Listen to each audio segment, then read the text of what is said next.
Welcome to Eric Blackmon Music.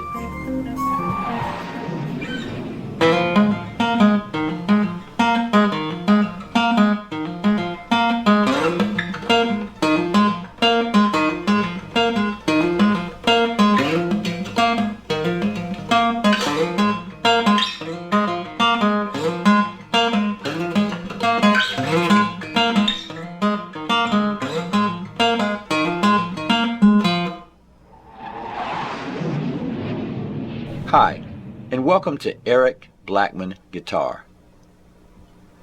There are many ways to find your way around on a 6-string guitar.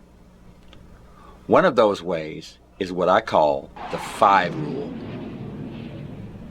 And that's what I'm going to show you in this video. Unlike a piano, where a specific pitch appears only in one place or key, if you look at the fretboard of a guitar, we can see that the identical pitches are literally sprayed all over the guitar fretboard. In this tutorial, I will show you how to use the number 5 to find every location of a chosen pitch up the guitar fretboard on the fly. The guitar is tuned standard E, A, D, G, B, E. But first, let's talk about how the fret markers tell us where we are on the neck. The single dots are placed at the odd numbered frets: 3, 5, 7, 9, and then further up at 15 and 17 on this guitar. So it's pretty obvious that the even numbered frets are the ones that don't have a marker, like 2, 4, 6, 8, 10, and so on. Now we also have the double dots here at fret 12, which is our octave key. So if we have an open note here, we're going to have an octave to that here on every string. Okay?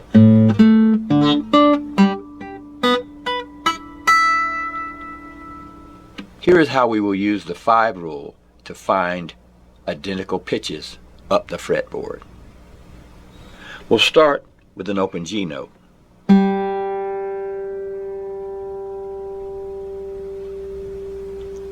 Now we won't count frets going up. What we'll do is use the fret markers to tell where we are. Okay, so since we're here at 3 and here's 5, we've got the open G, and we'll go up the neck to the 5th fret, and we'll see that note again. So all we had to do was think open and add 5 to that. So 0 and 5, we're here at the 5th fret on the D string.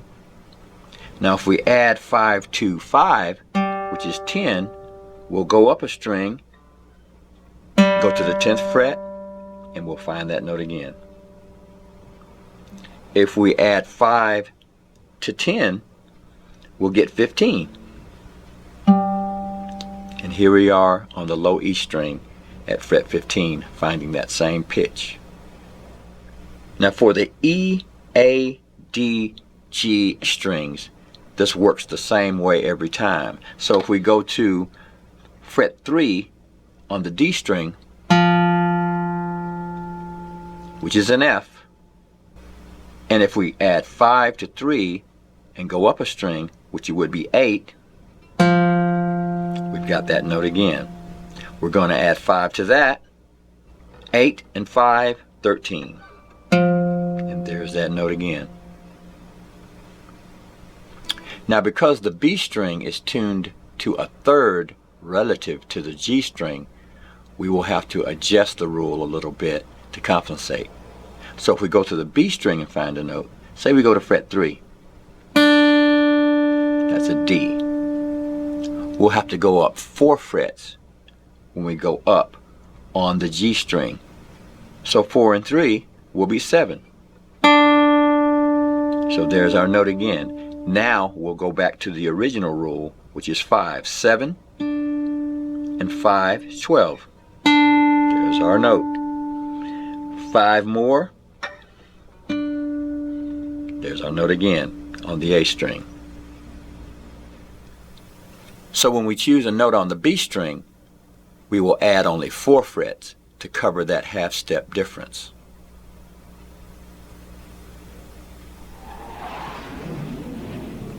Now you're probably asking, how is this useful? Well, let me show you. When we pick out a melody like this one,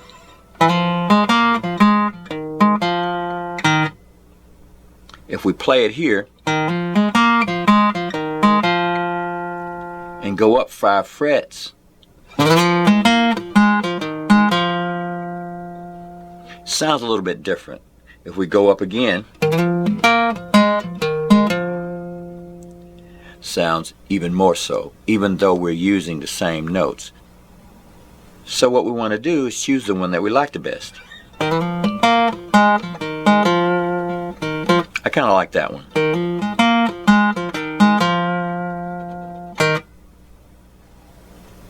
Using this method, we can move up the neck and compare the sound of the different locations and pick the best location depending on our taste or the best feel for the piece that we're trying to play.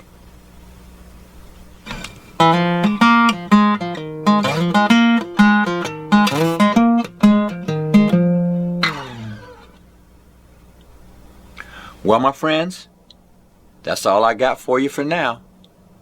Thanks for stopping by, and have a great day.